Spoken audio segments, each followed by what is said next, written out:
How to make an alder cone bee. What you will need: scissors, an alder cone, yellow wool, string, and some white tissue paper. First, get your tissue paper and fold it in half.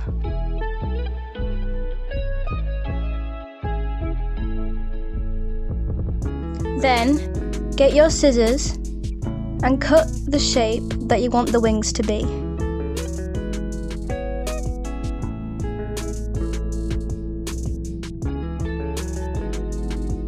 Next, cut a small piece of your yellow wool and then start wrapping it around the body of the alder cone to make the stripes of the bee.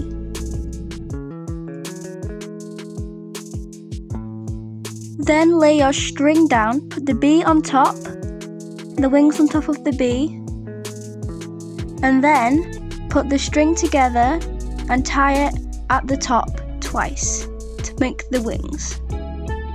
Finally, cut the other end of the string, and then you're done! Don't forget to take your bee out in the spring sun to collect all the pollen from the flowers.